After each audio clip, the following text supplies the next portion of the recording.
Buongiorno dalla redazione di Focus TG, ancora molta cronaca nera in questa edizione del nostro telegiornale. Partiamo da Padova, dove sono stati eseguiti arresti per l'accoltellamento in una discoteca. Sentiamo da Padova i nostri colleghi. Sono accusati di tentato omicidio in concorso i due albanesi arrestati dalla squadra mobile di Padova, ritenuti responsabili dell'accoltellamento di un 30enne moldavo e di un 24enne russo all'interno della discoteca Utopia di Via dei Colli, avvenuto all'alba dello scorso 31 marzo. Il più grave, il 30enne moldavo, a causa delle ferite ha subito l'asportazione del rene. Il questore aveva disposto la chiusura per 2 mesi del locale, mentre la squadra mobile aveva avviato le indagini per individuare i colpevoli. La violenta aggressione è stata scatenata dal movente passionale. Il giovane moldavo infatti avrebbe salutato e scambiato qualche parola con la fidanzata di uno dei due albanesi che conosceva da tempo. Questo avrebbe scatenato la furia degli aggressori, che lo hanno colpito con fendenti in punti vitali, gettandolo a terra e saltandogli sulla testa con i piedi. Nella confusione anche un amico del moldavo era rimasto ferito al braccio. I due arrestati invece sono albanesi irregolari sul territorio, hanno 34 e 22 anni. Uno di loro, l'autore materiale delle coltellate, è stato trovato a casa della fidanzata in provincia di Venezia. Durante la perquisizione è stato rinvenuto il coltello nascosto sotto il cuscino dove l'uomo dormiva e un cacciavite nelle tasche del suo giubbotto. I poliziotti hanno ritrovato gli indumenti che vestiva la notte del tentato omicidio e anche 20 grammi di cocaina suddivisi in dosi, un bilancino di precisione e 20.000 euro in contanti, presunto provento di spaccio, e per questo è stato denunciato. Grazie alle telecamere i poliziotti hanno individuato anche il suo complice che lo aveva aiutato nell'aggressione e nella fuga. I due stavano cercando di scappare all'estero. Servizio di Valentina Visentin, malavita organizzata in Veneto, ma anche le infiltrazioni mafiose. C'è sempre a Padova una riunione in prefettura per arginare appunto la possibile crescita dei tentacoli di Cosa Nostra. Il 1° aprile è scattata una nuova interdittiva nei confronti di un'azienda della Bassa Padovana. Opera nel settore del trasporto rifiuti l'azienda della Bassa Padovana, raggiunta dall'interdittiva antimafia firmata dal prefetto di Padova Giuseppe Forlenza. Secondo le indagini delle forze dell'ordine, la ditta sarebbe legata alla Camorra e in particolare al clan Moccia, una potente organizzazione mafiosa che opera tra Campania e Lazio. Non l'unico provvedimento in corso, ha spiegato il prefetto, al tavolo per la legalità e la prevenzione da possibili infiltrazioni mafiose, che dal 2022 si riunisce periodicamente a Palazzo Santo Stefano. Agli incontri partecipano rappresentanti delle forze dell'ordine, delle principali associazioni di categoria, il comune e la provincia. I numeri illustrati spiegano che il territorio padovano, con i cantieri aperti dal PNRR, resta nel mirino della criminalità organizzata e per questo l'attenzione deve restare alta. Guardando i casi di usura ed estorsione, nel 2024 si è registrato un aumento di segnalazioni su quest'ultimo fronte, con 187 casi in crescita rispetto ai 128 casi di estorsione registrati nel 2023.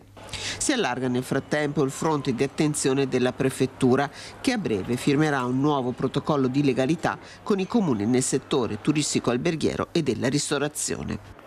Servizio di Chiara Gaiani, vediamo i fatti di cui ci occuperemo oggi. Elena Cecchettin, Turetta, inesperienza senza crudeltà. Se una persona accoltellerà 75 volte qualcuno dovremmo ritenerci responsabili. Questa è la sorella della vittima di Filippo Turetta. Ieri abbiamo letto le motivazioni e dalle motivazioni si è saputo che secondo i giudici le 75 coltellate sarebbero state inferte non per crudeltà ma per inesperienza, quindi motivazioni che hanno scatenato subito le polemiche e la reazione della famiglia. E poi un altro fatto grave di cui parleremo adesso: Lino Rosada, un artigiano che si è tolto la vita a 57 anni, era disperato per la cancellazione di un grosso ordine da una multinazionale americana. È accaduto a Francenigo di Gaiarine. Sentiamo il servizio di Christian Arboit.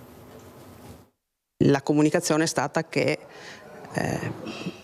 nell'arco di 2 o 3 mesi non sarebbero state più erogate altre commesse, essendo questo il cliente principale tra gli altri, ovviamente sono stati fatti delle valutazioni in merito al fatto di portare avanti l'azienda oppure no.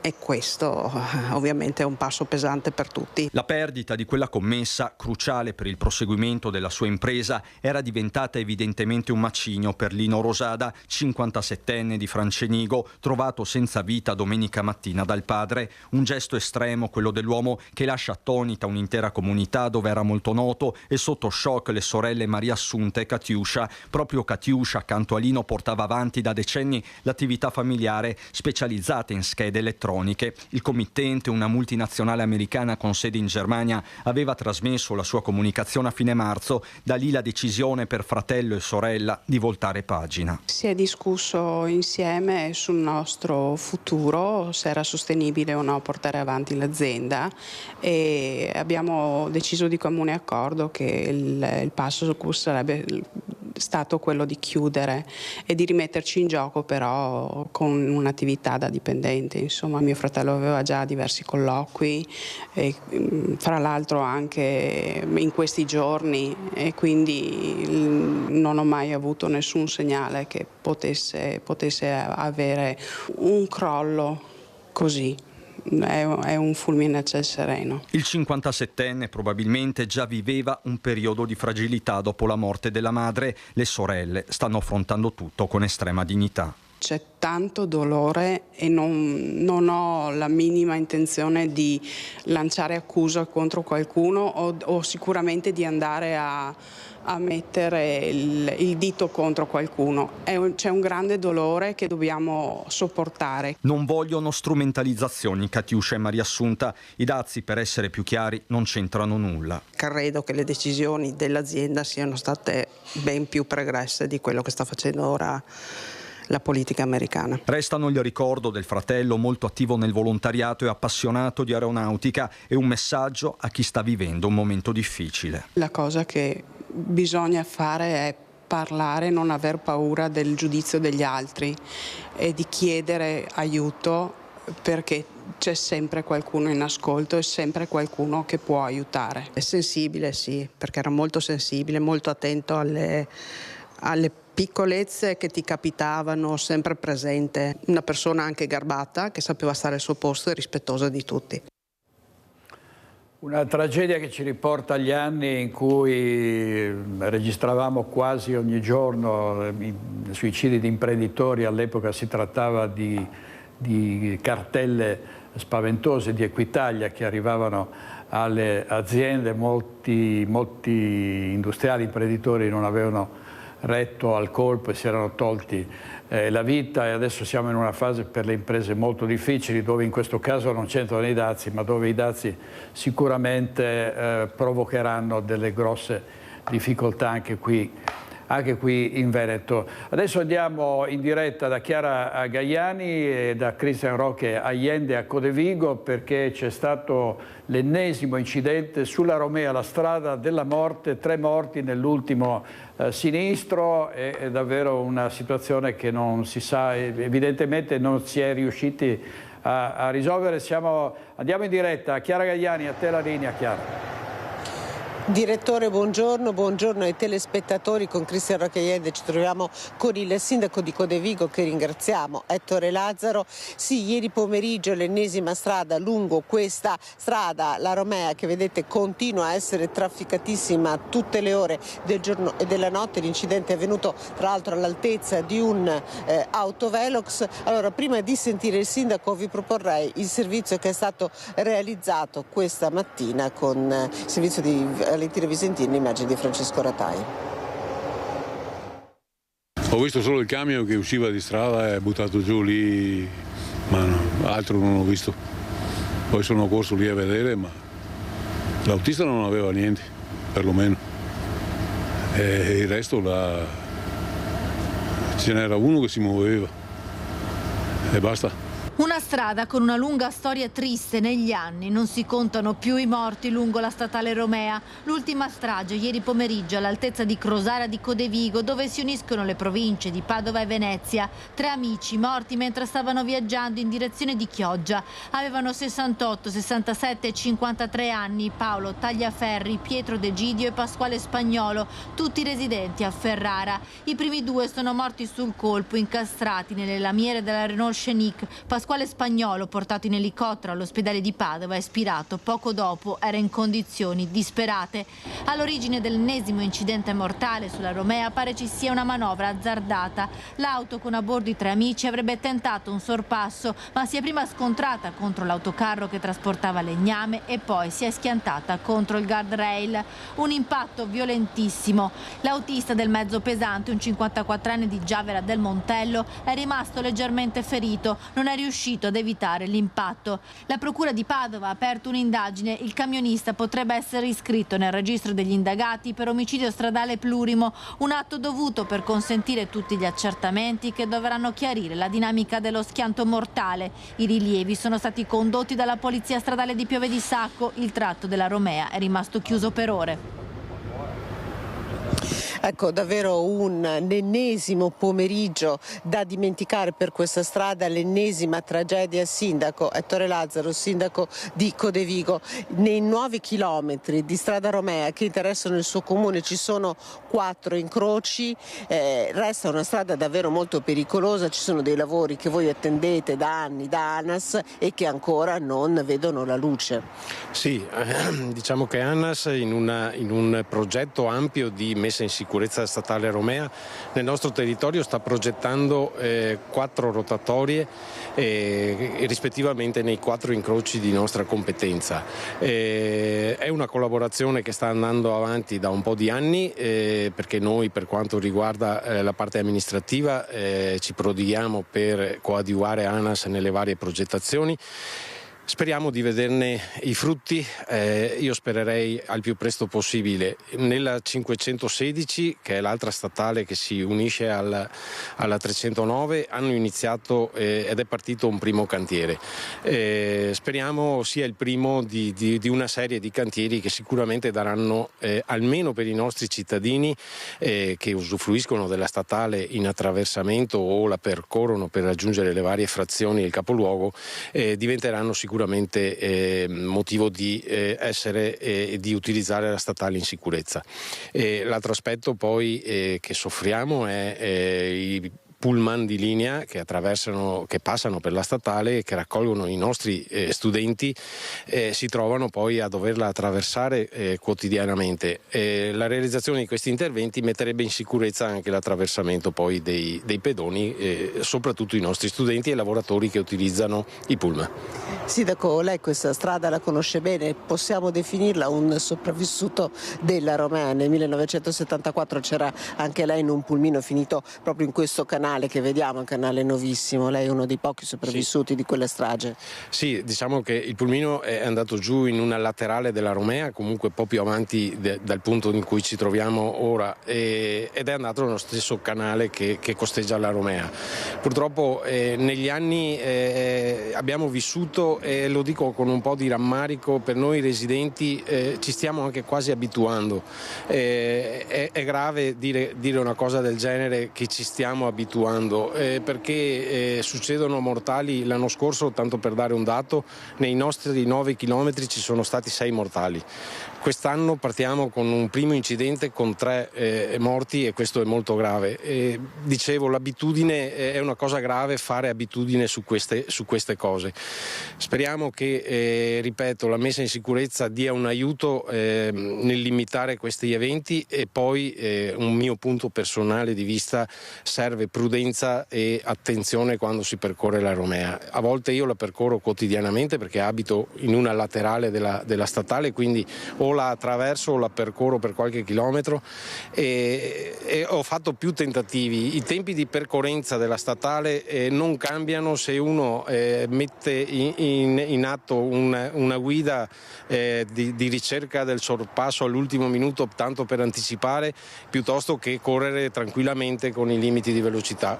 Cambieranno di qualche minuto, la prudenza è fondamentale per evitare questi episodi. Ecco, su questo appello davvero ringrazio il sindaco di Codevigo Ettore Lazzaro, ringrazio Cristian Racchiaiende per la collaborazione tecnica. Direttore, la linea può tornare allo studio. Grazie molte ai nostri inviati e al sindaco di Codevigo. Ha ragione, ci si abitua a tutto purtroppo, no? Si fa assuefazione ed è un grosso rischio, ovviamente. Ore di angoscia ad Altivole per la scomparsa di Daniele Mocellin, 34enne che si è allontanato dalla propria abitazione il 2 aprile scorso senza tornare e facendo perdere le sue tracce.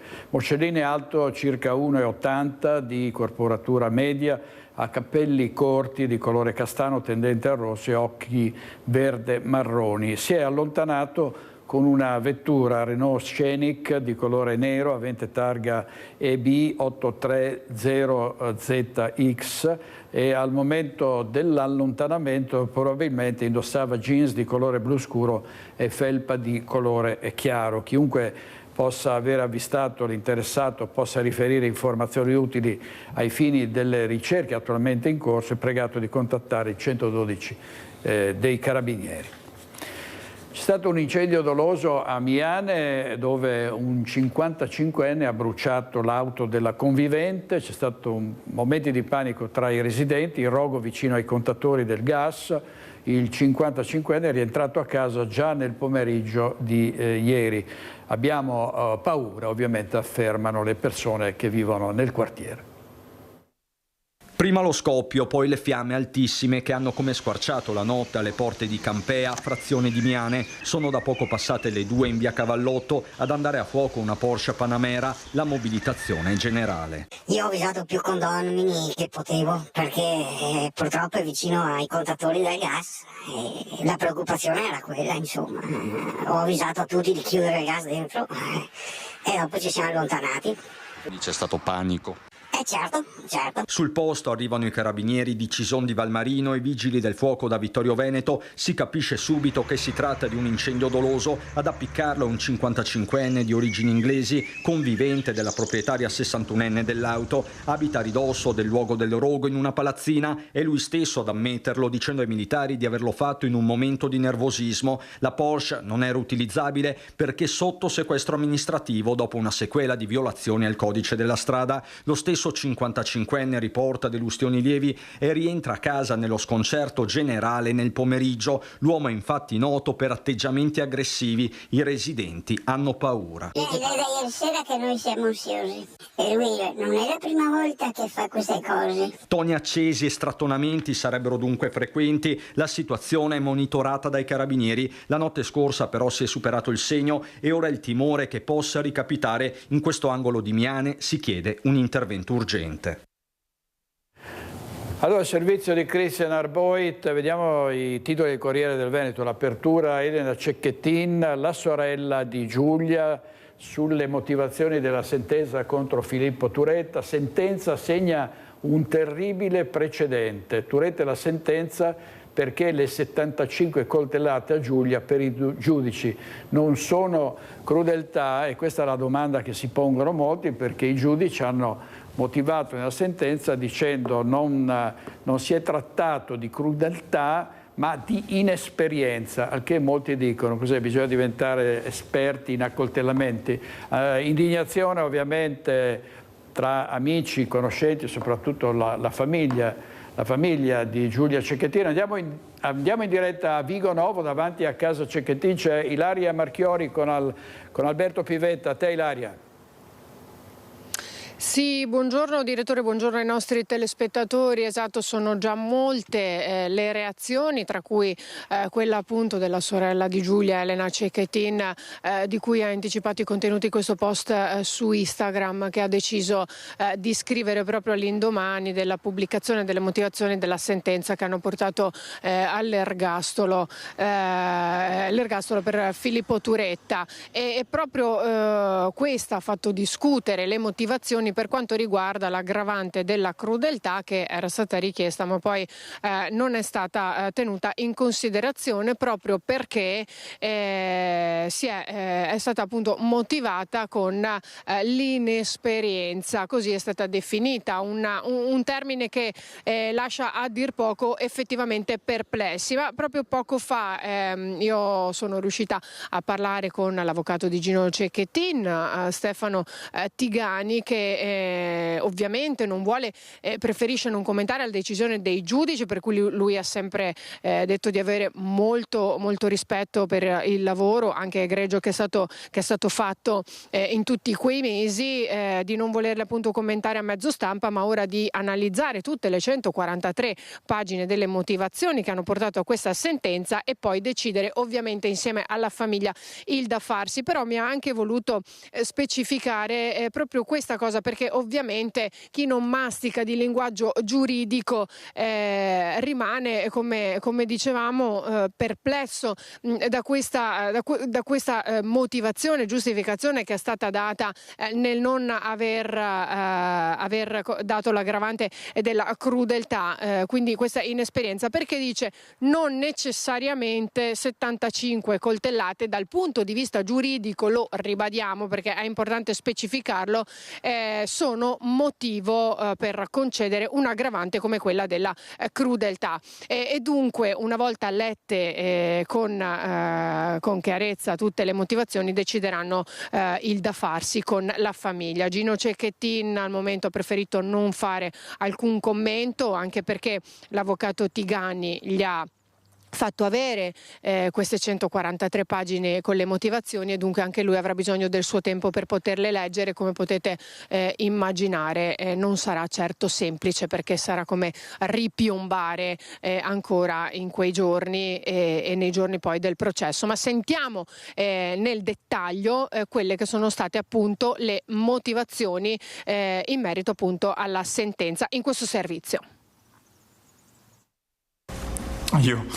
Io soffrivo di questa cosa e volevo tornare insieme, lei non voleva, e quindi non so, mi faceva arrabbiare che non volesse. Volevo che il nostro, non so, tra virgolette, il nostro destino fosse lo stesso per entrambi. Filippo Turetta non accettava l'autonomia delle anche più banali scelte di vita dell'ex fidanzata Giulia Cecchettin. Lo scrivono i giudici della Corte d'Assise di Venezia nelle motivazioni della condanna all'ergastolo pronunciata il 3 dicembre scorso. A motivare la sentenza l'efferatezza dell'azione, della risolutezza del gesto compiuto e degli abbietti motivi di arcaica sopraffazione che tale gesto hanno generato. Motivi vili e spregevoli, dettati da intolleranza per la libertà di autodeterminazione della giovane donna. Con Filippo Giulia non voleva più stare, aveva voltato pagina e portava avanti la sua vita. La laurea era ormai prossima. Il sabato precedente, l'11 novembre 2023, il piano di Turetta, premeditato, ha brutalmente interrotto quel percorso. Ho ipotizzato questo piano, questa cosa, di rapirla con me, stare qualche tempo un po' insieme, poi farle inevitabilmente del male sì, togliere la vita. Ma le ammissioni di Turetta per i giudici che lo hanno condannato all'ergastolo sono state insufficienti. Il 23enne di Torreglia si è limitato ad ammettere solo le circostanze per le quali vi era già ampia prova in atti, e anzi in più fasi ha apertamente mentito per nascondere gravi circostanze a suo carico, come emerge dalle intercettazioni delle conversazioni in carcere tra lui e i genitori. Di contro, i magistrati spiegano perché non è stata riconosciuta l'aggravante della crudeltà. La dinamica dell'omicidio di Giulia non permette di desumere con certezza, e al di là di ogni ragionevole dubbio, che Filippo Turetta volesse infliggere alla vittima sofferenze gratuite e aggiuntive. Il numero di coltellate, 75, non è sufficiente a provarlo. Non sarebbe stato un modo per infierire crudelmente o far scempio della vittima, ma conseguenza della inesperienza e della inabilità di Turetta, che a processo raccontava così quegli istanti. Io ricordo che avevo il coltello in mano, a un certo punto avevo solo il manico, quindi non so, in qualche modo deve essersi rotto, forse l'ho colpita, non Forse ho colpito il pavimento. Turetta ha colpito alla cieca fino a quando ha capito che Giulia era morta. Un'aggressione durata complessivamente 20 minuti, lasso di tempo durante il quale Giulia ha avuto la possibilità di percepire l'imminente morte. Ma del fatto che la prolungata agonia sia stata voluta da Turetta per far soffrire ulteriormente la ragazza, per i giudici non c'è prova.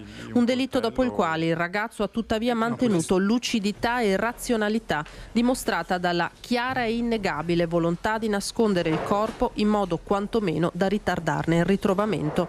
Infine l'aggravante dello stalking, esclusa perché gli atti persecutori ebbero una cornice temporale circoscritta e non ingenerarono nella studentessa di Vigonovo uno stato di ansia, di paura per la sua incolumità.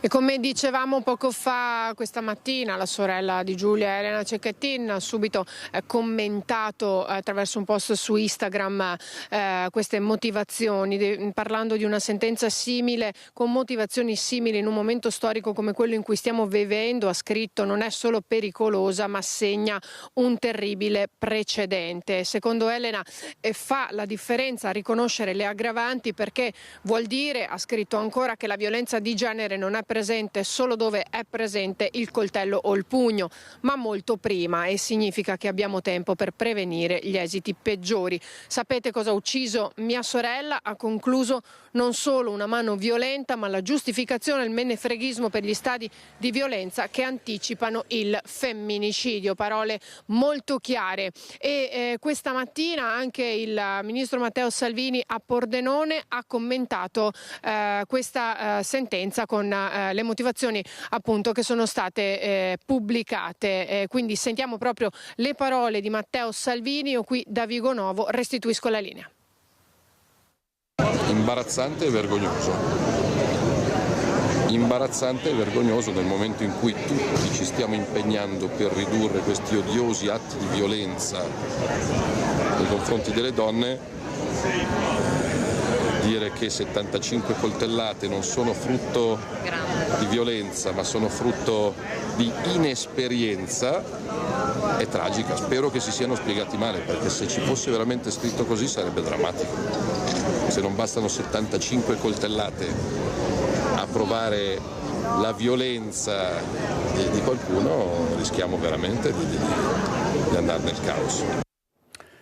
Così Matteo Salvini, grazie a Ilaria Marchiori e a Alberto Pivetta per il servizio da Vigonovo. Ieri sera a Focus ovviamente ne abbiamo parlato, in studio tra gli altri ospiti c'erano anche l'avvocato Antonella Tocchetto e l'avvocato Alessandra Nava. Sentiamo come hanno commentato le motivazioni.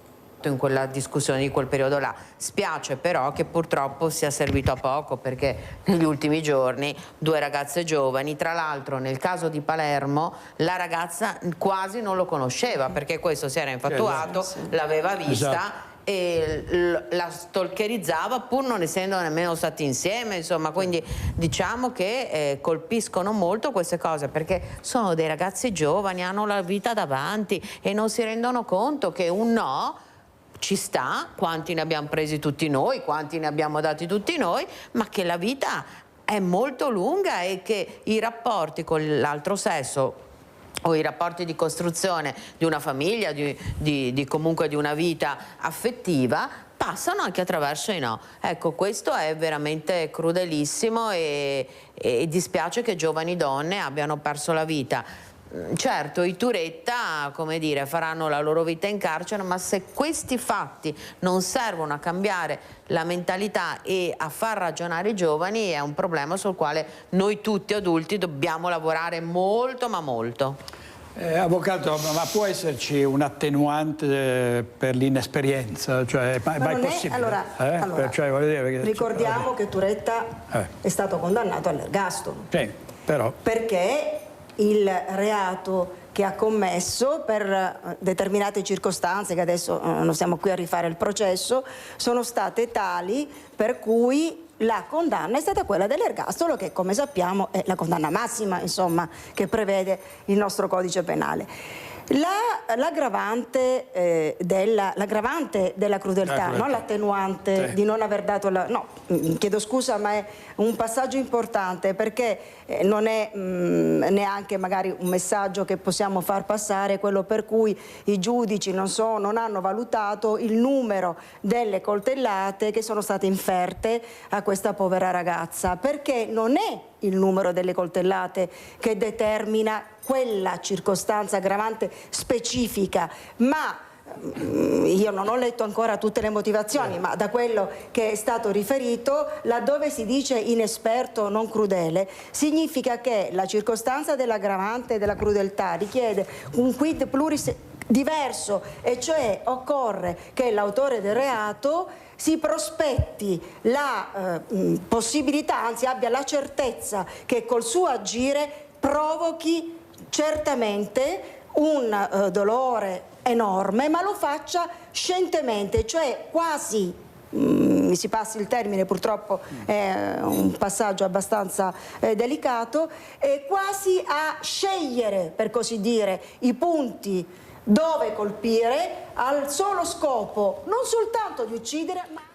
Allora, questo era l'avvocato Nava ieri sera a Focus, tanto in furia erano le polemiche su queste motivazioni, ne parleremo anche oggi nei nostri telegiornali.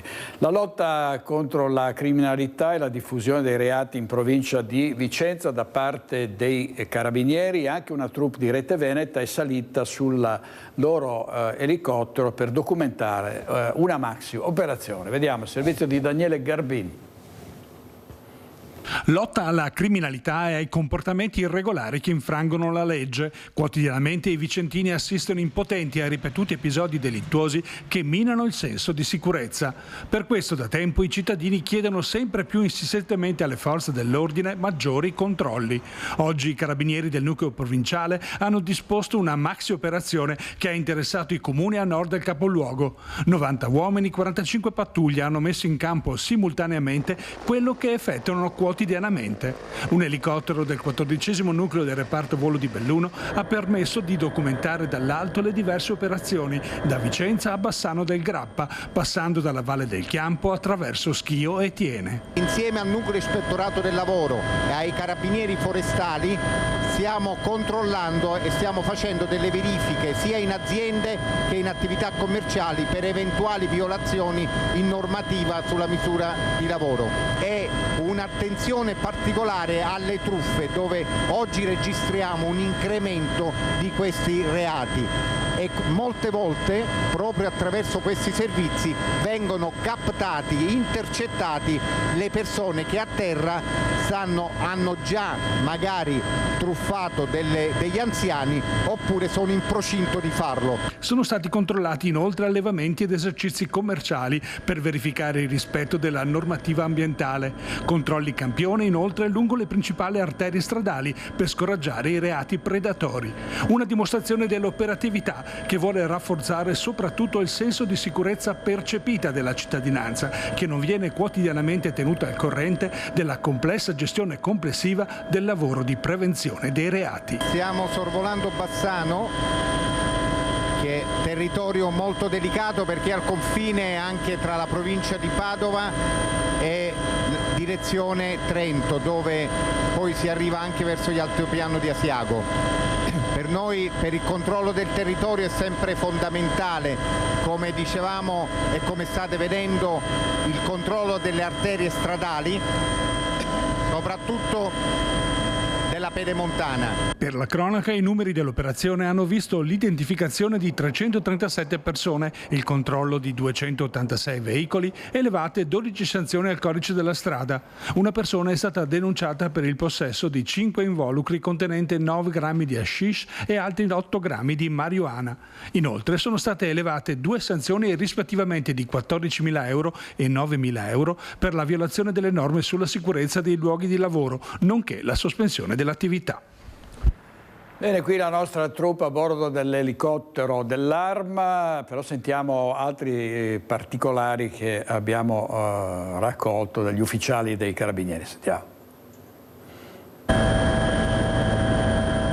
Operazione massiccia quella messa in campo dai carabinieri di Vicenza attraverso un sorvolo in elicottero, una novantina di uomini impiegati a terra, controlli mirati sul territorio provinciale che hanno spaziato dalla prevenzione dei reati predatori agli illeciti ambientali e alla sicurezza sul lavoro. La popolazione avverte una alta e legittima aspettativa in tema di sicurezza. Le istituzioni locali e la gente comune ci chiede costantemente una presenza visibile delle nostre pattuglie sul territorio, vedere le nostre uniformi. Questo servizio, che è un servizio che svolgiamo periodicamente, va proprio in questo senso, ovvero dare la possibilità ai telespettatori di avere una visuale, dall'alto di quello che normalmente svolgiamo all'interno della provincia. Dal capoluogo a Montecchio, Valdagno, Schio, Tiene e Bassano al setaccio tutto il territorio provinciale per un'attività che viene periodicamente ripetuta.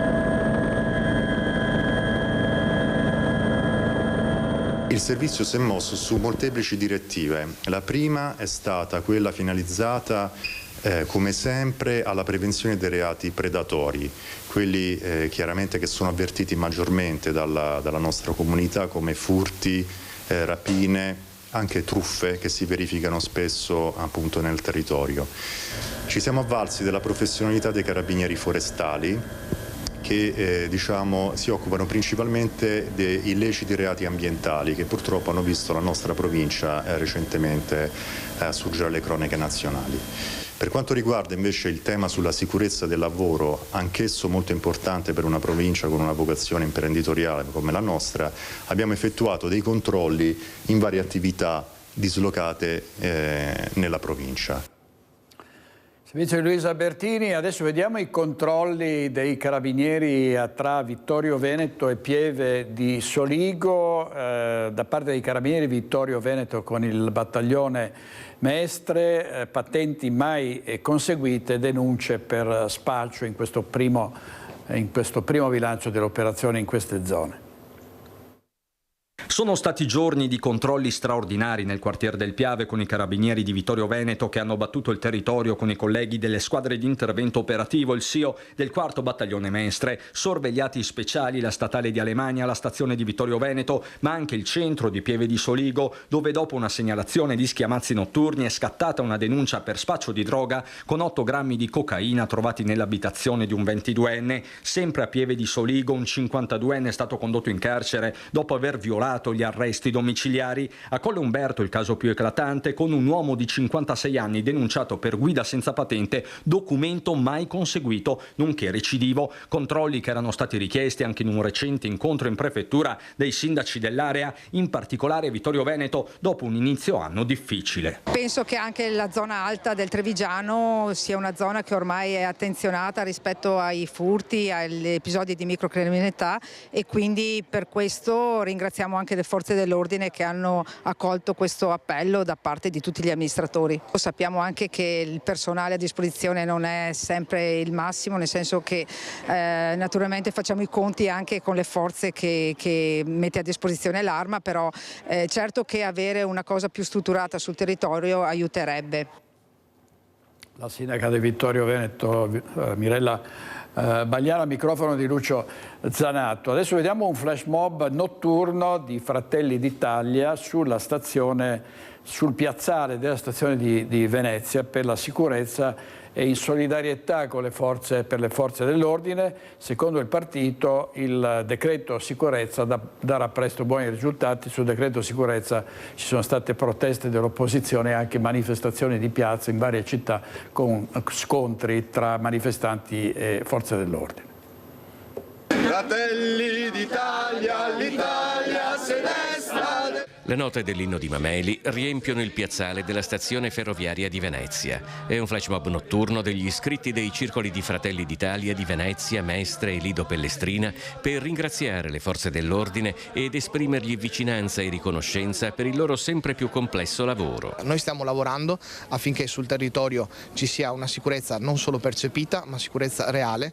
Questo lo facciamo tutti i giorni, ma soprattutto grazie anche al decreto sicurezza. Uno dei punti nodali della questione sicurezza, sottolineato a volte dalle stesse forze dell'ordine, riguarda una certa inadeguatezza di alcune leggi nel reprimere i reati.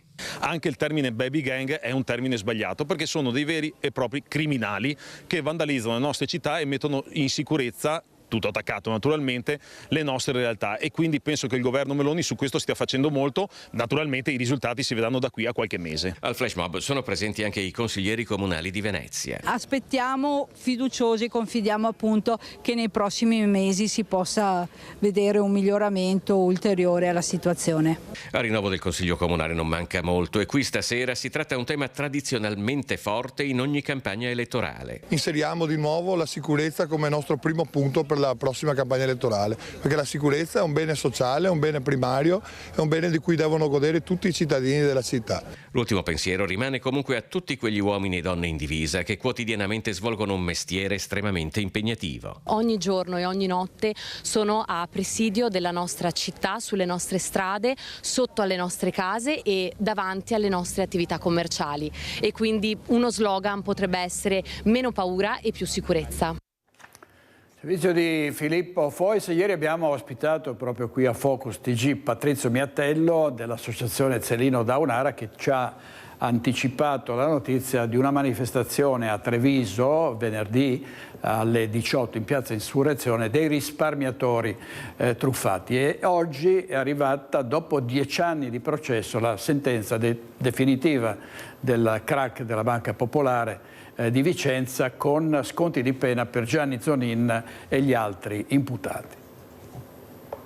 Crack popolari, nello specifico Popolare di Vicenza, con la sentenza arrivata poco prima di mezzanotte della Cassazione, con un nuovo sconto di pena per l'ex presidente della Banca Popolare di Vicenza Gianni Zonin. La Corte di Cassazione ha messo la parola fine a 10 anni dal crack dell'istituto bancario vicentino. Zonin ha ottenuto, come detto, un ulteriore sconto di pena rispetto al processo d'appello, dove era stato condannato a 3 anni e 11 mesi, dimezzata rispetto a quella di primo grado. Dunque la pena definitiva è di 3 anni e 5 mesi. Subito un commento da Marco Paccagnella, presidente di Federcontribuenti, e Patrizio Miatello dell'associazione Zelino Terzo da Onara. Un commento: come va letta questa decisione della Cassazione? Come se l'hanno data, non ci sono dubbi. Il signor Zonin ha insegnato ai nostri cari veneti che è meglio fondare una banca e sfondarla che rapinarla, perché in quel caso ti arricchisci e nessuno ti tocca nulla. Gli unici che comunque pagheranno e continueranno comunque a soffrire saranno comunque i risparmiatori che sono stati truffati. Miatello, una sentenza che in qualche modo fa male ai risparmiatori. Ma diciamo fa male anche perché diciamo che moralmente c'è una condanna per ostacolo alla vigilanza, quindi in sostanza Zonin ha ostacolato la vigilanza di Banca Italia e Consob. Purtroppo questo pagherà le spese a Banca Italia e Consob, che ricordiamo hanno delle responsabilità sui controlli non fatti prima del 2013 e che ha portato a questo disastro. Quello che noi diciamo è: c'è stata tutta questa serie di cortocircuito, noi pretendiamo dal governo e quindi dalla politica che venga ricostruito un fondo per la vera resurrezione del risparmio e il ristoro integrale. Dove si possono recuperare questi soldi per questo ristoro ulteriore? Come abbiamo fatto per il precedente fondo, e io avevo individuato questi 2 miliardi e mezzo, anche per questo fondo nuovo ci sono 3 miliardi già nel conto dei conti dormienti prescritti dopo 20 anni nel conto dello Stato. Quei soldi per legge, la 266-2005, devono essere utilizzati esclusivamente per le truffe delle vittime. Ecco, venerdì 11 l'appuntamento dopo Vicenza passa a Treviso. Qui c'è una bara a segnare, a simboleggiare il funerale, ma non escludete che questa manifestazione possa arrivare anche a Roma?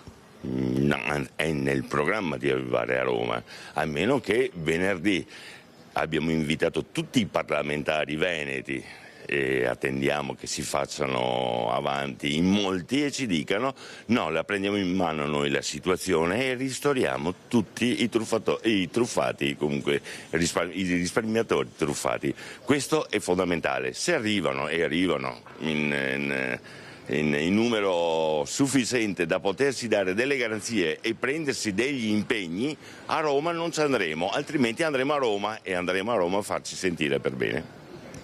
Insomma, queste sono le voci di Marco Paccagnella, presidente Federcontribuenti, e Patrizio Miattello dell'associazione Zerino Terzo da Onara. Da qui partirà la manifestazione di venerdì a partire dalle 18 a Treviso. Grazie molte a Francesca Bozza e a Nicoletta Rizzetto per la parte tecnica. Restiamo in ambito del giudiziario perché arriva un'altra tappa importante verso la riapertura del Tribunale della Pedemontana. Sentiamo. Il Tribunale della Pedemontana è in pectore, ovvero nelle intenzioni del Ministro della Giustizia Carlo Nordio. Il guardasigilli fin dal suo insediamento ha ribadito che l'eventuale nascita di nuove circoscrizioni giudiziarie non toglierà personale a quelle esistenti. Per Bassano e gli uffici di Via Marinali si sta muovendo da tempo un territorio rappresentato dai sindaci e dalle categorie economiche che vedono nella città del Ponte il riferimento ideale, e non solo geograficamente, per avere di nuovo in servizio magistrati e avvocati. E stavolta arriva anche l'appoggio di Palazzo Balbi. Arriverà anche il Presidente della Regione per rimarcare ancora una volta il parere favorevole anche della Regione del Veneto. Quindi ci troviamo di fronte a un territorio compatto, ad una Regione che è convinta nel sostenere questa battaglia, più 3 province che ci sostengono contro una piccola corporazione di avvocati che ci sta facendo la guerra da qualche mese. La guerra ha visto schierarsi anche i primi cittadini di buona parte del Vicentino, con firme e prese di posizione che hanno contraddetto atti ufficiali come delibere di consiglio a suo tempo favorevoli al Tribunale della Pedemontana.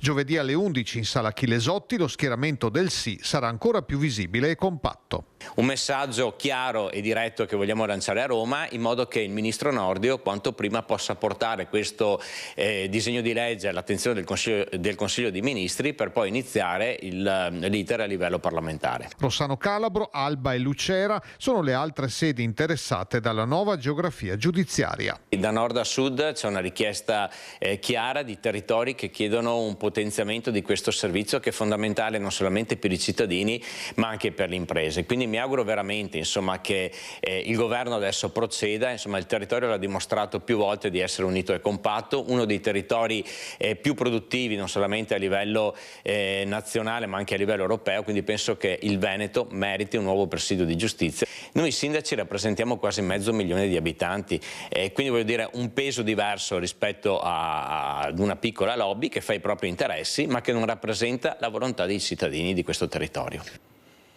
Il sindaco di Bassano del Grappa, Nicola Finco, al microfono di Mirko Cavallin. Andiamo avanti con la politica. Oggi è una giornata decisiva per la questione terzo mandato. Si è in attesa nelle prossime ore della sentenza della Corte Costituzionale che deve decidere se il governatore della Campania, Vincenzo De Luca, abbia diritto o meno ad un altro mandato. Dovesse la consulta concederglielo, si riaprirebbero i giochi anche per gli altri governatori, in particolare per il presidente Luca Zaia, quindi siamo in attesa di avere questa notizia. Nel frattempo, ieri sera nel dibattito politico a Ring si è parlato anche di centrosinistra su Antenna 3, appello in diretta della capogruppo del Partito Democratico in Regione, Vanessa Camani, per una candidatura della dottoressa Antonella Viola. Sentiamo.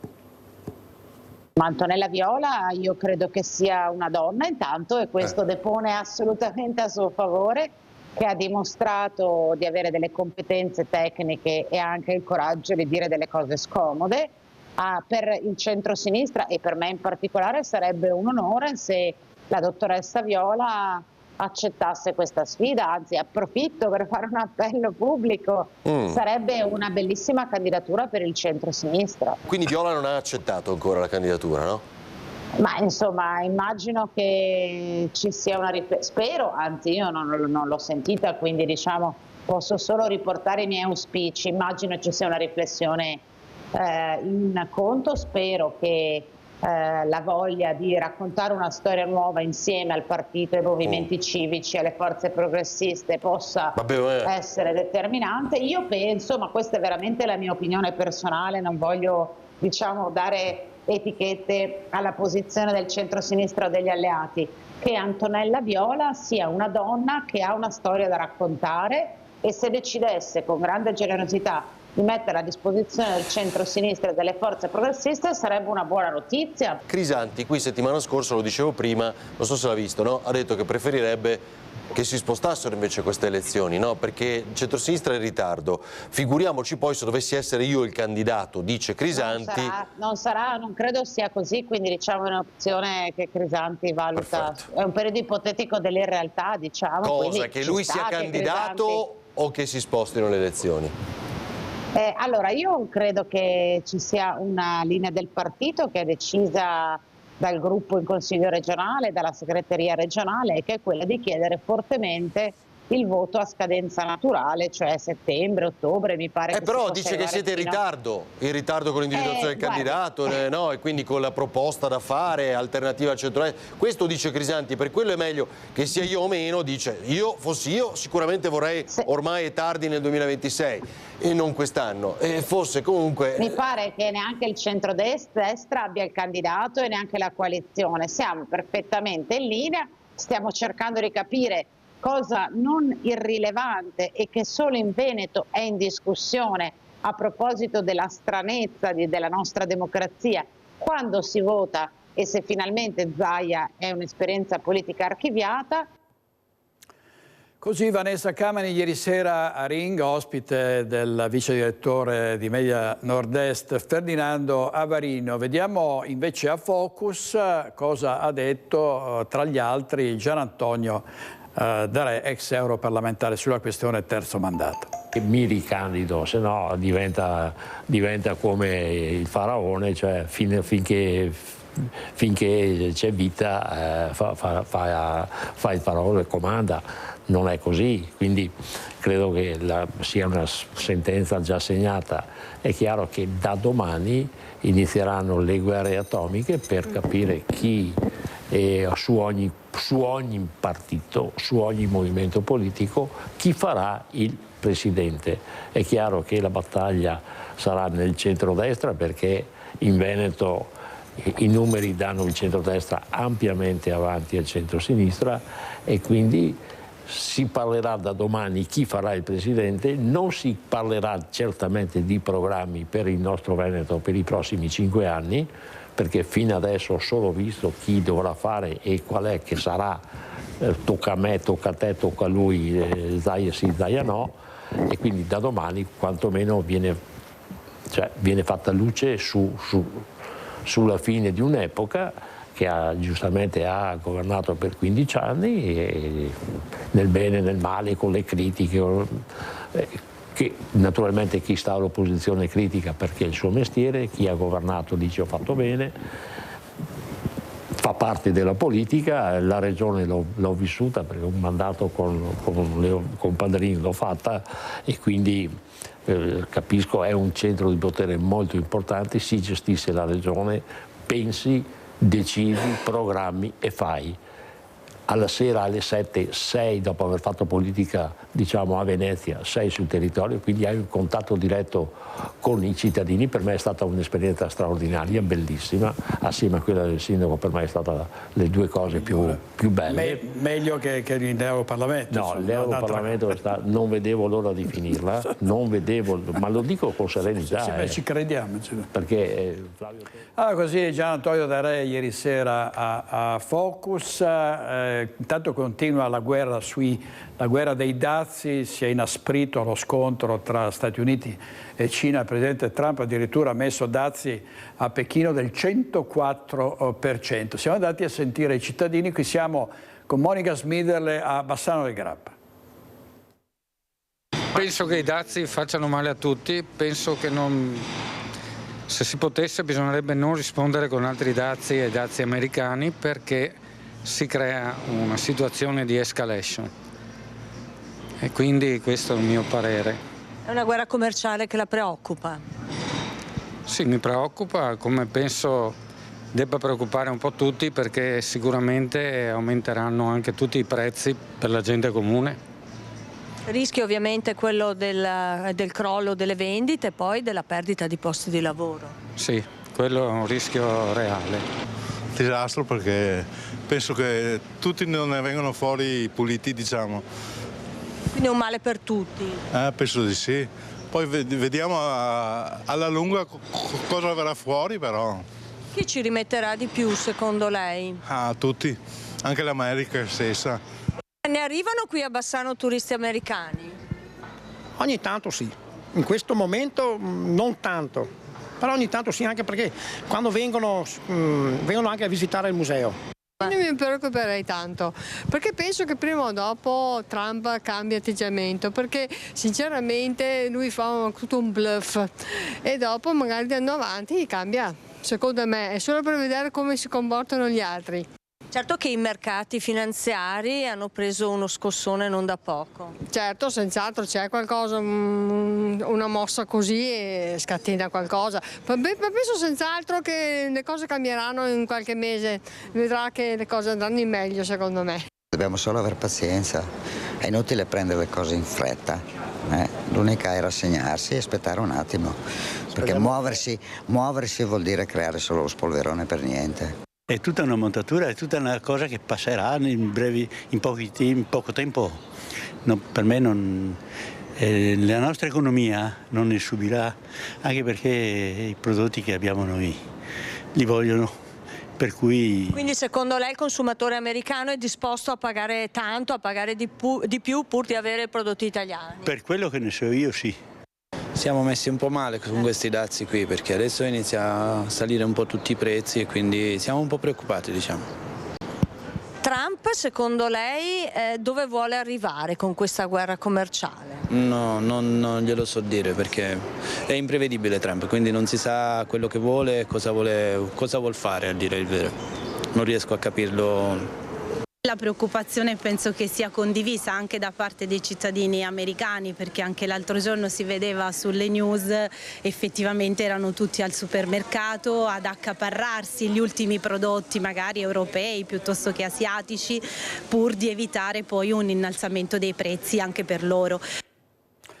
Intervista di Monica Smidele sul ponte degli Alpini e Trump non abbassa i toni, anzi, vediamo il titolo del Corriere della Sera, la frase shock sui paesi che vogliono negoziare, la diciamo in inglese, they kiss my ass, ha detto letteralmente, e poi so cosa faccio, è il nostro turno di fregarli. Qualcuno incomincia a pensare seriamente che il Presidente degli Stati Uniti abbia qualche rotella fuori posto, perché sta veramente esagerando, soprattutto nel maltrattare quelli che sono sempre stati e sono ancora degli alleati fedeli come l'Italia, e ci ha chiamati truffatori, imbroglioni, scrocconi, parassiti. Beh, questa sarebbe la diplomazia. Allora vediamo conseguenze pesanti per il vino, per la nostra produzione, anche posti a rischio nel Vicentino per l'automotive, c'è un indotto enorme e un export importante per gli Stati Uniti, e i dazi del capo della Casa Bianca colpiscono anche il lattiero caseario del Veneto. Sentiamo. Sono decenni che il consorzio e anche i propri associati investono in reti commerciali negli Stati Uniti, e l'arrivo di questa politica populista folle ci può mandare in fumo il lavoro di tanti e tanti anni. I dazi di Trump piombano come un fulmine a ciel sereno sulle esportazioni del formaggio Asiago DOP. Dai produttori che aderiscono al consorzio di tutela partono per gli Stati Uniti ogni anno 350 tonnellate di formaggio a marchio Asiago, che vuol dire a spanne fra le 40.000 e le 50.000 forme. Tutto questo sembra destinato a cambiare radicalmente in un tempo piuttosto rapido. Cambia molto, perché questa è una situazione abbastanza grave per noi. L'abbiamo già vissuta nel 2019 fino al 2021 con il primo governo Trump, che ci aveva imposto dei dazi dazi del 35%. Attualmente i dazi dell'Asiago vanno a sommarsi al 10% preesistente, quindi saranno del 30%.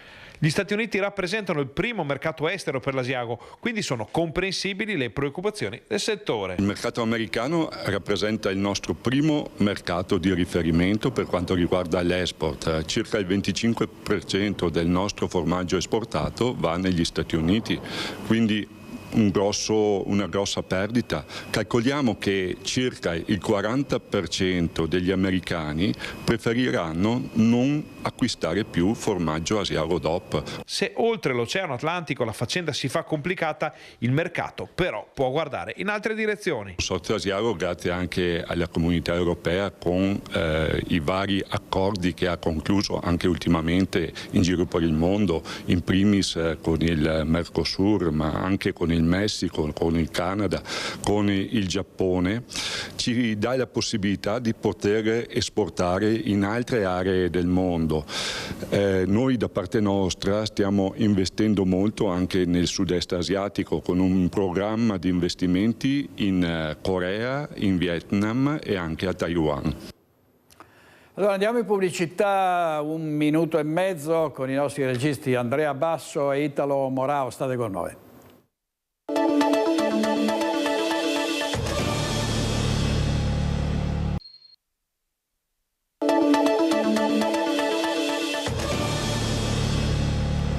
Ad Altavilla Vicentina un albero per ricordare la piccola Lea Stevanovic che aveva 10 anni e che era stata travolta e uccisa lo scorso 16 febbraio da un automobilista a Creazzo, ed è un automobilista che si trova ai domiciliari. Sentiamo Luisa Bertini e Simone Squarcina con il sindaco di Altavilla Rossella Zatton. Siamo ad Altavilla Vicentina in compagnia del sindaco Rossella Zatton per parlare nuovamente di una vicenda che ha toccato i cuori di tutti, la vicenda della piccola Lea, la bimba di 10 anni che è stata travolta e uccisa da un SUV a Creazzo. Oggi è tutta la comunità a stringersi nel dolore della famiglia e c'è stato anche un gesto simbolico, la piantumazione di un albero da parte di tutti i compagni di classe di Lea, un simbolo affinché rimanga la sua memoria. Sì, allora è stato scelto proprio dalla famiglia l'albero di Giuda perché ha a che fare col tradimento, la rinascita, ma soprattutto col nuovo inizio e con l'amore, cosa che Lea portava, nel senso il ricordo della gioia e dell'amore che lei condivideva con i suoi compagni. Quindi è stato appositamente scelto questo albero anche per avere un punto di riferimento. Tra l'altro è stato piantato lo stesso albero in Serbia dove lei è sepolta, quindi i bambini, così come i genitori, così comunque chi le voleva bene e la conosceva, hanno un luogo dove poterla ricordare. Un punto di riferimento dove porteranno anche dei sassi dipinti da loro in cui potranno lasciare anche delle frasi proprio per far rinascere appunto come il simbolo dell'albero. Esatto, allora sono stati appesi dei fiocchetti durante questa cerimonia da tutti i suoi compagni e anche da altri che la conoscevano, e in più sono stati distribuiti questi sassi bianchi che poi verranno messi tutti attorno, quindi un senso per dire siamo con te, continuiamo a crescere insieme a te così come crescerà l'albero. Una cerimonia che è stata estremamente toccante e partecipata anche dalle amministrazioni del circondario. Erano presenti ovviamente anche i genitori della piccola Lea e sentiamo insieme la testimonianza della mamma. Un dolore che ci ha segnati per sempre, non solo noi genitori, come avete visto la sorellina, i nonni, i zii. Una cosa che non si può descrivere. Proprio per come era Lea, era veramente un angelo sulla terra e non si meritava questa fine. Poi dico io, credo che venga fatta la giustizia, perché io perdonare una cosa così no, mai. Non posso perdonare mai chi ha portato via mia figlia a 10 anni, piena di vita, piena di voglia di vivere, una bambina solare, una bambina che voleva cambiare il mondo, una bambina che voleva che il mondo venga a sapere di lei ed è stato così. Tante persone sono venute a sapere di lei, ma non nel modo in cui lo voleva lei. Ecco, il suo cuore continua a battere, è l'unica cosa che mi dà la forza di andare avanti. È una strage vera e propria sulle nostre strade, vediamo anche poco fa a Montecchio un incidente in A4 allo svincolo per la Pedemontana, l'autostrada è ancora chiusa in direzione Milano, tamponamento che ha coinvolto 3 mezzi pesanti. E ieri a Thiene un pauroso incidente con un ciclista investito da un camion. Travolto da un camion, finisce in ospedale. È accaduto a un 35enne che in mattinata stava percorrendo via Santo a Thiene. In un momento di intenso traffico il ciclista è stato investito da un autocarro condotto da un 28enne di Mussolente che viaggiava nella stessa direzione. Sul posto sono accorsi i sanitari del SUEM che hanno portato il ferito in ospedale a Vicenza, dove è entrato in codice giallo. La dinamica dell'incidente, che poteva avere conseguenze ben più gravi, è ancora al vaglio degli agenti del consorzio Nevi, che sono arrivati in via Santo per le verifiche del caso e per gestire la viabilità andata in tilt durante le operazioni di soccorso del ciclista. È un'altra storia che riguarda comunque gli automobilisti. Ha ricevuto una multa per divieto di sosta, ma nell'area pedonale di Breganza il 7 dicembre scorso non c'era mai stata. La denuncia arriva da Romano Dezzelino. È la storia di una piccola odissea raccontata da Chiara Gaiani. Un sabato sera da dimenticare per questa famiglia di Romano Dezzelino. Erano le 18:33 del 5 aprile scorso quando il messo comunale ha bussato alla porta di casa per notificare questa multa del consorzio di polizia locale Nevi. Una multa per divieto di sosta in zona pedonale nella piazza centrale di Mazzini di Berganze. Il 7 dicembre 2024 alle ore 20:37, ma io non ero lì, la mia auto non poteva essere lì perché eravamo a cena da altri amici a Bassano. Sabato sera ho inviato una mail dove chiedevo, su consiglio proprio del vigili di Romano Dezzelino, che avevo già nel frattempo chiamato, di mandarmi una documentazione che provasse il perché di un ritardo comunque di quasi 120 giorni, perché la multa è del 7 dicembre e mi è arrivata il 5 aprile 2025. Dopo una prima telefonata lunedì, martedì il colloquio con una responsabile. La responsabile mi ha detto che era comprovato. Ho detto, va bene, mi dica come ho fatto, perché ha detto c'è una foto, va bene, mi faccia vedere questa foto. Ah no, la foto non c'è. Ah, non c'è. E il verbale stillato al momento della contravvenzione messo sul parabrezza, no, non c'è, non è obbligatorio metterlo nel parabrezza e nemmeno non è obbligatorio stillarlo. Ma allora come avete fatto a prendere? Ah, evidentemente i miei colleghi hanno riportato il numero di targa, forse c'è stato un errore. Il ritardo della consegna sarebbe imputabile alle poste, da qui la necessità per il consorzio di polizia locale Nevi di rivolgersi al comune per la notifica della sanzione. Per pagare la multa ridotta da 78,90 euro il tempo è scaduto, ma la famiglia non ha intenzione di fermarsi. Io farò ricorso al prefetto di Vicenza, scriverò le motivazioni, scriverò anche che questa comunicazione non mi è stata pervenuta in modo come prevede la normativa tramite posta con ricevuta di ritorno, sperando di avere una risposta dal prefetto a nostro favore, sperando che ci creda, che ci dia il beneficio del dubbio. Nel frattempo abbiamo contattato il consorzio di polizia locale Nevi, da cui attendiamo notizie. Allora, voltiamo pagina, parliamo di ambiente. È stato presentato un progetto speciale della Fondazione Venezia, capitale mondiale della sostenibilità, che avrà un proprio padiglione all'interno della Biennale di Architettura 2025.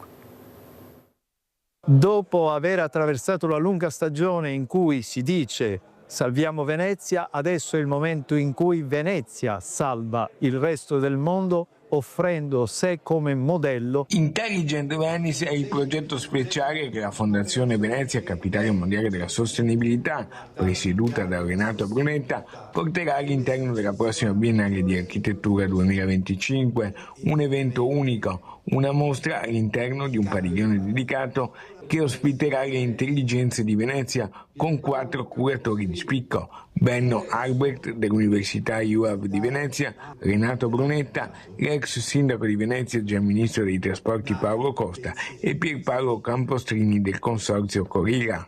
L'intelligenza che c'è a Venezia è una cosa molto contemporanea, che guarda in maniera molto forte al futuro e che da qui può nascere, diciamo, degli esempi anche per le altre città. Ogni giorno nel centro storico di Venezia girano 223.000 persone. Noi invece la leggiamo sempre in termini di 45.000 che dormono la notte. Bene, questo è un modo di intelligere Venezia che questa mostra vuole aggiungere alle altre cose che dice. La mostra, che sarà allestita negli spazi dell'Arsenale, è stata presentata a Ca' Giustinian, sede della Biennale di Venezia, alla presenza anche del sindaco di Venezia Luigi Brugnaro, vicepresidente della Biennale. Raccontare un rapporto della città con la laguna, non in senso di antitesi o tantomeno di distruzione, ma di cooperazione ai fini di mantenere un ambiente che ha fornito gli servizi ecosistemici alle società che via via si sono rappresentate nella città. Allora, sempre in diretta con Focus TG, ringrazio e saluto il presidente di un prestigiosissimo premio letterario che è il Gambrinus Mazzotti, Angelo Squizzato. Grazie Angelo, a te, direttore Paciali, grazie per la bella presentazione. Sei qui proprio per parlare di questo nostro premio che stiamo rilanciando, stiamo facendo in maniera che possa essere un premio che effettivamente rappresenti il territorio e il Veneto anche a livello nazionale. È un premio di suo nazionale, penso che abbiamo avuto tra i nostri premiati a suo tempo e tra i nostri, diciamo, commissari, eccetera, Piero Angela, Pratesi, personaggi Cerruti, proprio i più bei scrittori di montagna, di ambiente, di artigianato. Perché questo, no? Cioè, vengono premiati autori di libri che riguardano montagna, ambiente, la montagna, l'ambiente, l'ecologia e poi l'artigianato artistico in particolare, o comunque di tradizione. Cioè, cerchiamo di recuperare e valorizzare tutto ciò che in qualche maniera si rifà al vecchio artigianato, vecchi mestieri, vecchi lavori. In sostanza, ecco, la nostra storia, la storia proprio anche del Veneto che lavora. Ecco. Allora, tu Angelo sei un giornalista di lunga data, insomma, no? Nel senso che hai lavorato tanti oltre anni. Oltre 50 anni di mestiere effettivo reale. No? Anche alla RAI, insomma, poi sì, hai diretto anche una televisione privata. A che edizione è arrivato il premio Gambrinus a questo punto? Noi abbiamo 3 premi, direttore. Abbiamo il premio Ragazzi, che è quello che noi poi ricorderemo, cioè celebreremo meglio, anche se la parola è un po' ridondante, però celebreremo, ecco, sabato prossimo, dove tra l'altro per la prima volta presenteremo un libro che abbiamo editato, è uscito proprio ieri mattina, dove è un libro che raccoglie tutti i racconti di ragazzi che hanno concorso a questo premio Gambrinus Mazzotti Ragazzi, penso un po'. Ed è un libro interessante sia per i contenuti ma anche per chi l'ha scritto. Qui dentro troviamo ragazzi, c'è cinesi, del Nord Africa, dell'ex Jugoslavia, cioè è la nuova Treviso, ecco. Questi qui sono ragazzi delle scuole della sinistra Piave, in particolare di San Polo di Piave, perché il premio ha sede a San Polo di Piave e di Oderzo, però ecco, è interessante questo particolare qua, e tra i premiati ci sono proprio anche ragazzi stranieri che scrivono meglio degli italiani a questo punto. Accidenti. Sono più italiani di noi. Potremmo andare distante col discorso con i colleghi, però ecco, sabato faremo questo premio, poi abbiamo il premio Giovani che faremo in settembre, poi abbiamo il grande premio, diciamo, il premio Gambrinus Mazzotti, dove sono presenti l'anno scorso più di 70 case editrici hanno mandato i loro libri, no? Quest'anno siamo già a un buon punto e penso che è un servizio che rendiamo culturale al territorio. Io dico sempre, noi siamo veneti, no? Siamo trevisani, siamo noti perché lavoriamo, produciamo, però siamo anche una terra di cultura, di grande cultura, e credo che il premio abbia anche questo obiettivo, di mettere in risalto la cultura che è di Veneti, che è stata e che è una cultura che sta evolvendo positivamente con tante belle proposte, iniziative, eccetera. I premi hanno un po' questa funzione, no? Certo, ricordiamo anche Piovene, Comisso, insomma tanti autori veneti che hanno... Buzzati, grande Buzzati, ma... Giuseppe Berto anche. Giuseppe Berto, come no? Giuseppe è di Moliano, anche se lui è morto in Calabria, però che c'è un premio Berto. Fanno un anno a Moriano e un anno un grande scrittore. Peccato che fosse di destra, tra virgolette, allora la destra culturalmente era poco piazzato, un grande scrittore. Penso un po' che quando noi parliamo di male oscuro, della pazzia, questa espressione, che è un'espressione ormai per definire una malattia mentale, nasce da Berto con il suo grande libro Il male oscuro. È vero, poi ricordo anche proprio a ridosso dell'anniversario del bombardamento del 44, Il cielo è rosso, no? Il cielo è rosso, un altro bel libro, no? Poi c'è La gloria, no? Dice, tu che colpa hai? Tu povero. No, davvero, no, è un premio davvero importante, Gambrinus Mazzotti, quindi abbiamo detto a che edizione è arrivato? Siamo arrivati alla 14esima, Gambrinus è arrivato alla 42esima edizione, quello è il grande premio. Sì. Poi abbiamo il premio giovani che è un po' più giovane, poi invece abbiamo il premio ragazzi che siamo alla 14esima edizione. Davvero, complimenti. Chi sono i più papabili, diciamo, a partecipare a questo premio che riguarda poi essenzialmente credo che arrivino soprattutto manoscritti, opere anche non solo dal Veneto. Tutte opere pubblicate dal 1° gennaio, parliamo del grande premio, del 1° gennaio al 31 dicembre dell'anno precedente. Ecco. Libri pubblicati, ci sono le stesse case editrici o gli autori che mandano per essere valutati. Abbiamo una commissione molto importante fatta di nomi nazionali, la quale con una grande attenzione seleziona e poi decide. È una premio. Vi arriveranno decine di libri. L'anno scorso un centinaio di libri, di autori proprio di primi della classe, capiamoci, anche perché credo che sia, adesso non vorrei, io sono presidente appena direttore da 8 mesi, però ecco, posso dire che leggendo un po' la nostra storia, i più bei libri di montagna, i più affermati, e certo è un segmento specifico, ecco. Non c'è il grande romanzo, c'è il libro però che racconta la nostra montagna, il nostro ambiente, come si evolve l'ambiente, eccetera. Ieri sera per esempio abbiamo presentato, proprio ieri sera, un libro che è stato premiato a Trevignano. C'è una bella iniziativa, da 20 anni, da 19 anni esattamente, ci sono i martedì letterari, no? È impressionante la gente che partecipa, tutti i martedì. Abbiamo presentato proprio un libro del grande Ernesto Riva, Herbarium, no? Pensa un po', lui ha recuperato storie antiche e le ha proprio visto come l'evoluzione dello studio delle erbe siamo partiti dal Selgaro, c'è un evento, dal Salice, no? Per arrivare all'aspirina. Una bellissima storia. Assolutamente. Grazie molte ad Angelo Squizzato, presidente del premio Gambrinus Mazzotti. A presto. Grazie direttore, grazie proprio. E un saluto a tutti i nostri telespettatori. Grazie. Andiamo in pubblicità 1 minuto e mezzo, poi torniamo a tra poco.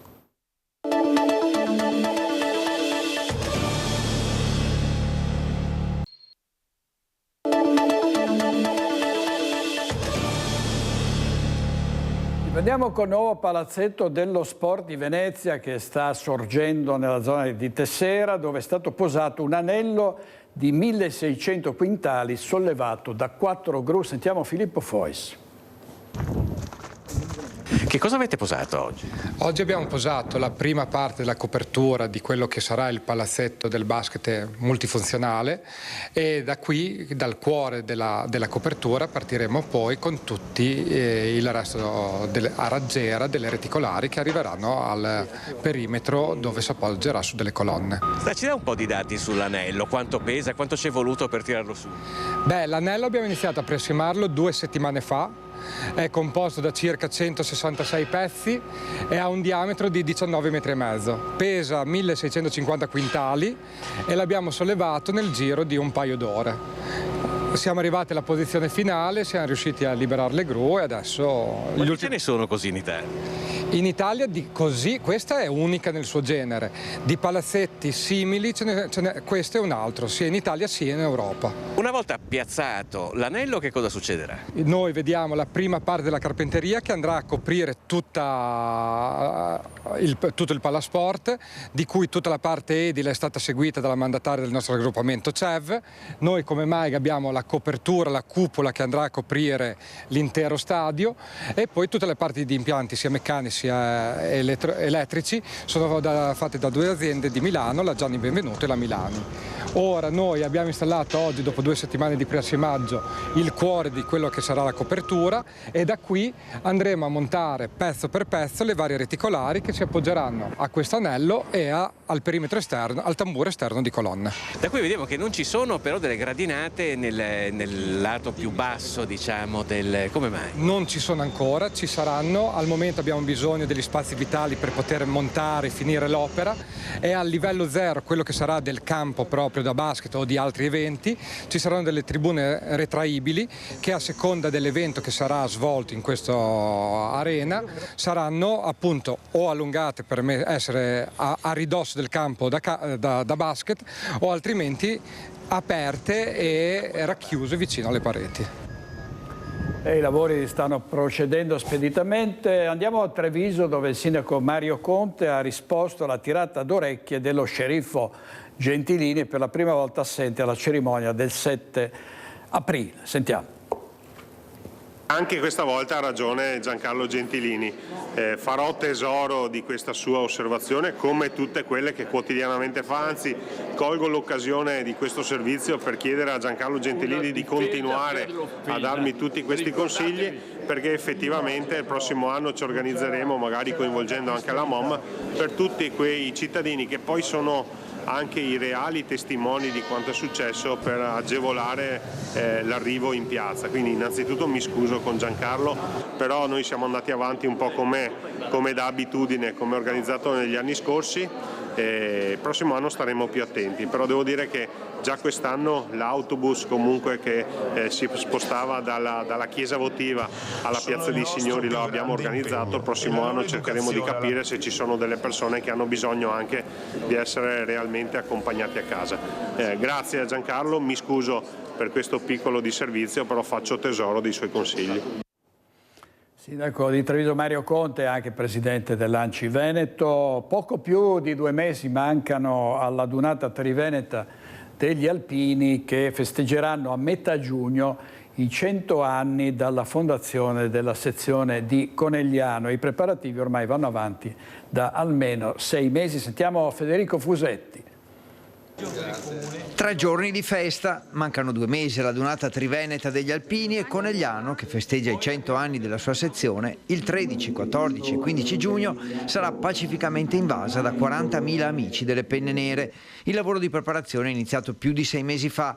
La sezione di Conegliano conta 5.200 iscritti, coinvolge 17 comuni e 30 gruppi e per salutare questo traguardo alla Dunata di giugno sfileranno per il centro di Conegliano almeno 15.000 alpini. Un format che da mesi vede gli alpini concentrati in eventi culturali che si sono proseguiti in questi mesi qua. Ci saranno 3 giorni incredibili per Conegliano, per cui venerdì e sabato in preparazione, poi la domenica la sfilata. Un messaggio ai giovani per far capire che i valori degli alpini non sono, come qualcuno vorrebbe far credere, valori anacronistici, ma sono valori che oggi più che mai possono essere alla base della crescita di ognuno di noi. Abbiamo delle sezioni anche in centro-sud Italia che saranno presenti a questo centenario, quindi ci sarà un lustro notevole da parte delle sezioni nazionali e anche straniere, perché so che arriveranno anche dalla Svizzera, dalla Germania, dalla Francia. Una dunata per ricordare anche i veci, gli alpini che non ci sono più, e per celebrare quello che è un patrimonio dell'UNESCO da luglio del 2019.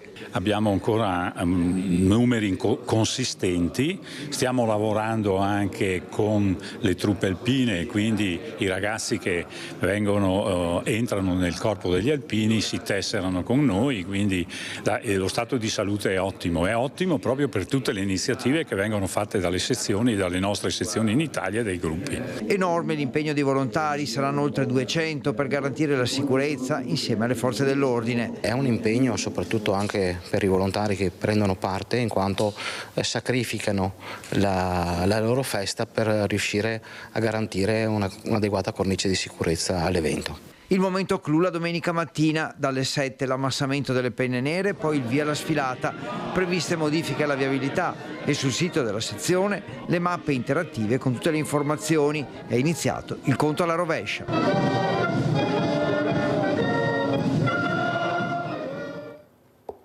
Una grande Triveneta che seguiremo ovviamente in diretta con Rete Veneta, che è l'emittente delle penne nere, la nostra task force con Lucio Zanatto, Nicoletta Rizzetto, Ferdinando Garavello, Filippo Fois, altri giornalisti e tecnici che sono sempre mobilitati per questi eventi. Vi ricordo la puntata di Focus di questa sera, parleremo della decisione di cui siamo in attesa, quella della consulta sul terzo mandato. Gli ospiti Maria Rosa Barazza, Riccardo Barbisan, Fabio Bui, Rosanna Conte, Maurizio Conte, Cindy Manusci e Andrea Zanoni. È tutto per oggi, grazie ai nostri registi Andrea Basso e Italo Morao, e buona giornata.